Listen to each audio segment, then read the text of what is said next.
క్రీస్తునాథుని యందు ప్రియమైన సహోదరి సహోదరులారా, ఈనాడు మనము 20వ సామాన్య ఆదివారంలోనికి ప్రవేశిస్తూ ఉన్నాం. ఈనాటి మొదటి పట్టణము సామెతల గ్రంథము నుండి తీసుకొనబడినది. రెండవ పట్టణము పునీత పౌలు ఎఫెసీయులకు వ్రాసిన లేఖ నుండి మరియు సువిశేషము యోహాను సువార్త నుండి గ్రహించబడినది. సామెతల గ్రంథమును సొలొమోను రాజు రచించారు. సొలొమోను రాజు వివేకమునకు తండ్రి. ఇజ్రాయేలు ప్రజల నమ్మకము ప్రకారము 3 రకముల వ్యక్తులు దేవుని వాక్కును అందించేవారు.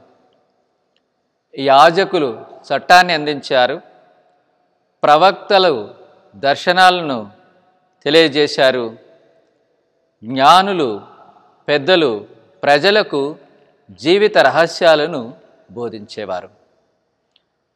మొట్టమొదటిగా దేవుడు సృష్టించింది విజ్ఞానమును.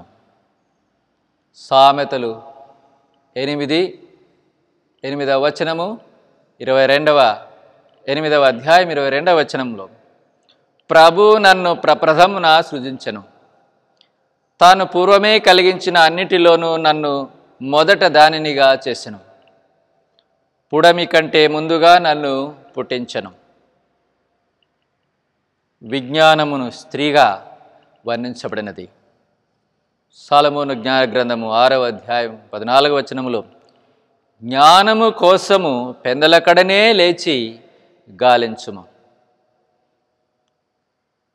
ప్రియులారా, మనము ఆ విజ్ఞానాన్ని పొందాలంటే ఉదయకాలము లేచి ప్రార్థన చేయాలి. విజ్ఞానము పవిత్రాత్మ యొక్క ప్రథమ వరము. మొదటి పట్టణంలో జ్ఞానము విందు కోసము మనలను ఆహ్వానిస్తూ ఉన్నది. సామెతలు 9వ అధ్యాయము 5వ వచనములో, రమ్ము, నేను తయారు చేసిన భోజనమును ఆరగింపుము, నేను సిద్ధము చేసిన ద్రాక్షాసవమును సేవింపుము.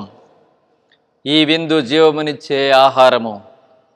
ఈ ఆహారము మనకు దేవుని యందు గల బాంధవ్యాన్ని తెలుపుతుంది. ఇది కడరా భోజన విందును సూచిస్తూ ఉంది. ఈనాటి సువిశేషము యోహాను సువార్త నుండి తీసుకొనబడినది. యేసు ప్రభు ఈ రూపకమును ఇంకా తేట తెల్లగా యోహాను సువార్త 6వ అధ్యాయము 51వ వచనములో తెలియజేయబడినది. పరలోకము నుండి జీవము గల ఆహారమును నేనే. ఈ ఆహారమును ఎవడైనా భుజించిన ఎడల వాడు నిరంతరము జీవించును. ఈ లోకము జీవించుటకు నేను ఇచ్చు ఆహారము నా శరీరమే అని మీతో నిశ్చయముగా చెప్పుచున్నాను. ఈ ఆహారము దివ్య బలి పూజలో ప్రభు యొక్క శరీర రక్తముల రూపములో లోకొంటున్నాము. అది నిత్య జీవితాన్ని మనకు ఇస్తున్నది.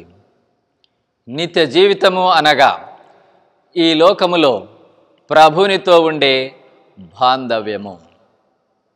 నేను ప్రభువుతో సన్నిహితముగా ఈ లోకములో జీవించడము. దైవిక వ్యక్తులుగా మనల్ని తీర్చిదిద్దే అవకాశం మనకు కలుగుతుంది. ప్రియులారా, ప్రతిరోజు దీవబలిలో ప్రభు శరీర రక్తములను లోకనే అవకాశం మనకు కలిగింది. ఆయన శరీర రక్తాలను లోకంటూ దైవిక జ్ఞానాన్ని ప్రసాదించమని వేడుకుందాం. ఈనాటి 2వ పట్టణము పునీత పౌలు ఎఫెసీయులకు వ్రాసిన లేఖ నుండి గ్రహించబడినది. వివేకవంతులుగా జీవించమని, ఈ లోక ఆశలను విస్మరించాలని పౌలు ఎఫెసీయులకు బోధిస్తూ ఉన్నారు. ఎఫెసీయులకు వ్రాసిన లేఖ 5వ అధ్యాయం 15వ వచనంలో, కనుక మీరు ఎట్లు జీవించుచున్నారు అను దానిని గూర్చి శ్రద్ధ వహింపుడు, జ్ఞానహీనుల వలె జీవింపకుడు, వివేకవంతుల వలె జీవింపుడు. మనందరికీ విజ్ఞానమును ప్రసాదించమని, వివేకముతో జీవించే భాగ్యమును దయచేయమని ఆ దేవాదేవుణ్ణి మనమందరము కూడా వేడుకుందాం. మిమ్మల్ందరినీ, మీ కుటుంబాలను దేవుడు విజ్ఞానము అనే పవిత్రాత్మ వరముతో దీవించునుగాక. ఆమెన్.